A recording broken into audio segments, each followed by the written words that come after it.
நியாயமான கோரிக்கைகளை வலியுறுத்தி ஜனநாயக ரீதியில் போராடும் ஊழியர்களை காவல்துறையினர் கைது செய்வது தமிழகம் முழுவதும் அரங்கேறி வருவதாக விமர்சனம் எழுந்து வருகிறது. கோவையில் போராட்டத்தில் ஈடுபடும் அங்கன்வாடி ஊழியர்கள் போராட்டத்தில் பங்கேற்கக்கூடாது என சுல்தான்பேட்டை திட்ட அலுவலர் மிரட்டல் விடுத்த ஆடியோ வெளியாகி பரபரப்பை ஏற்படுத்தியுள்ளது.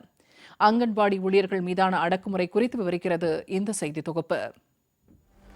விளம்பர திமுக ஆட்சியில் அதிகரித்து வரும் குற்ற சம்பவங்களுக்கு இணையாக நாளுக்கு நாள் போராட்டங்களும் அதிகரித்து வருவதாக குற்றச்சாட்டு எழுந்துள்ளது.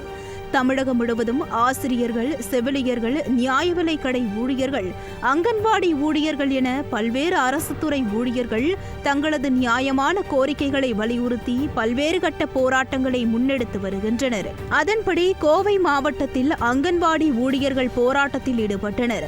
காலமுறை ஊதியம், பள்ளிகளுக்கு வழங்கப்படுவது போன்று 1 மாத கோடை விடுமுறை உள்ளிட்ட பல்வேறு கோரிக்கைகளை வலியுறுத்தி கோவை மாவட்டத்தில் அங்கன்வாடி ஊழியர்கள் போராட்டத்தில் ஈடுபட்டனர்.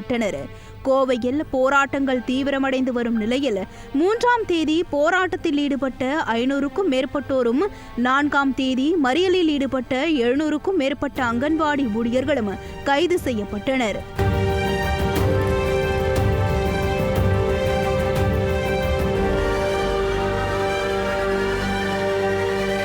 கோவை மாவட்டம் சுல்தான்பேட்டை ஒன்றிய ஒருங்கிணைந்த குழந்தைகள் வளர்ச்சி திட்ட அலுவலர் சல்மா மிரட்டும் ஆடியோ வெளியாகி பரபரப்பை ஏற்படுத்தியுள்ளது. கடந்த 3 ஆண்டுகளாக தாயா பிள்ளையாய் பழகிவிட்டு தன்னை ஒழுங்கு நடவடிக்கை எடுக்க வைக்காதீர்கள் என்றும், தடையை மீறி போராட்டத்தில் ஈடுபட்டால் கட்டாயம் ஒழுங்கு நடவடிக்கை மேற்கொள்வேன் என்றும் குழந்தைகள் வளர்ச்சி திட்ட அலுவலர் சல்மா எச்சரிக்கும் ஆடியோ வெளியாகி பரபரப்பை ஏற்படுத்தியுள்ளது.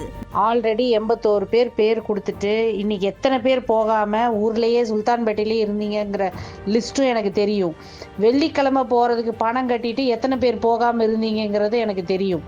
சுல்தான்பேட்டை பிளாக்ல யாரும் ஸ்ட்ரைக்குக்கு போகக்கூடாது. நான் ஸ்ட்ரிக்டாக சொல்கிறேன். தயவு செஞ்சு என் கையால் உங்கள் எல்லார் மேலேயும் ஆக்ஷன் எடுக்கிற மாதிரி பண்ணிடாதீங்க. எனக்கு அதிகாரி என்ன இன்ஸ்ட்ரக்ஷன் கொடுக்குறாங்களோ அந்த இன்ஸ்ட்ரக்ஷனை அப்படியே தான் நான் ஃபாலோ பண்ணி ஆகணும். எனக்கு வேறு வழி கிடையாது. 3.25 வருஷம் தாயா பிள்ளையா நம்ம எல்லாரும் பழகியிருக்கோம். பழகிட்டு என் கையாலேயே ஒழுங்கு நடவடிக்கை உங்கள் மேலே எல்லாம் எடுக்கிற மாதிரி பண்ணிடாதீங்க. இந்த வாட்டி சீரியஸாக கவர்மெண்ட் இந்த விஷயத்தை அணுகிட்டு இருக்கிறாங்க. ஜனநாயக ரீதியில் போராடும் ஊழியர்களை அரசு அதிகாரியான ஒருங்கிணைந்த குழந்தைகள் வளர்ச்சி திட்ட அலுவலர் சல்மா மிரட்டும் ஆடியோ வெளியாகி அங்கன்வாடி பணியாளர்கள் மத்தியில் கொந்தளிப்பை ஏற்படுத்தியுள்ளது.